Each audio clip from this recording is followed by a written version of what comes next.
Sonke isimo ongena kuso empilweni yakho uNkulunkulu uyakwethemba ngaso. Ake ngiphinde futhi. Sonke isimo ongena kuso empilweni yakho uNkulunkulu uyakwethemba ngaleso simo. IBhayibheli lithi uJobe uSathane uhambe waya kuNkulunkulu wayocela uJobe. Lithi iBhayibheli uNkulunkulu wathi kena ungenza konke kodwa umphefumulo wakhe ungawuthinti. IBhayibheli lithi uJobe bekade enemfuyo enayo yonke ingcebo wayekade uNkulunkulu emphe yona.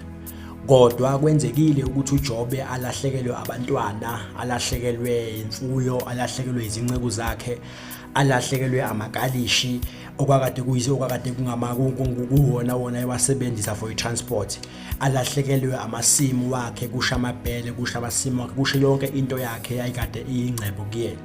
IBhayibheli lithi uJobe uthe malahlekelwe uyikho konke, lithi iBhayibheli waphinde washawa ngenhlupho yesibili, washawa ngamathumba. Lithi iBhayibheli amathumba akade emila ayeluma, wayeze ezibhuquze phansi omlotheni emasakeni. Lithi iBhayibheli even nonkosikazi wakhe wathi thuka lo Nkulunkulu wakho. Kodwa uJobe kunento engiyithandayo ayisho, wathi uJobe ngiyamazi umhlengi wami.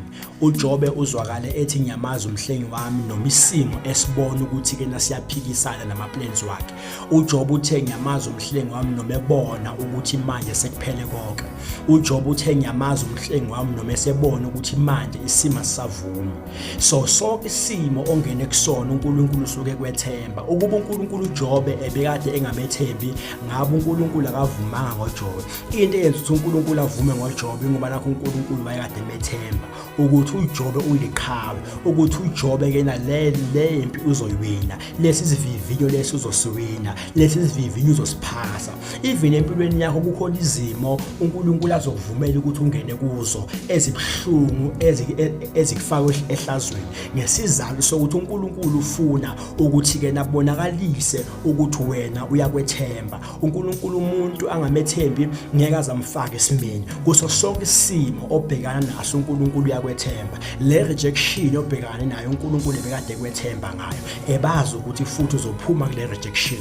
Lokungasebenzi obhekane nakho uNkulunkulu ebekade ekuthemba ukuthi after leso simo leso uzobe siyakhipha kuso. Lo mshado obhidlikile ne divorce obhekane nayo uNkulunkulu ebekade ekwethemba. The only thing that you must know ukuthi ke noma thatha isimo sakho sesiphakeme kanjani, but ungamkhohlwa umhlengi wakho. uJobe uphakame wabona izinto zonke iphela, wabona abantwana beshona, wabona yonke into yakhe iphela, kodwa waphakama ngezwe elilodwa elithi ke ngafika ngize ngiyoshiya ngize. Kuthe noma umfazi esethi thuka uNkulunkulu wakho, kodwa wathi ngiyamazi umhlengi wami. Sidinga ibandla, sidinga abantu abasha, sidinga omama, sidinga obaba, sidinga abantwana abazothi siyamazi umhlengi wethu. Isimo noma siphakama bethi siyamazi umhlengi wethu. Isimo noma singaphikisanana nezimpilo zabo, kodwa bethi siyamazi umhlengi wethu. Sidinga layo bani labo ukuthi noma isimo sesiphakama uthi ngiyamazi umhlengi wami.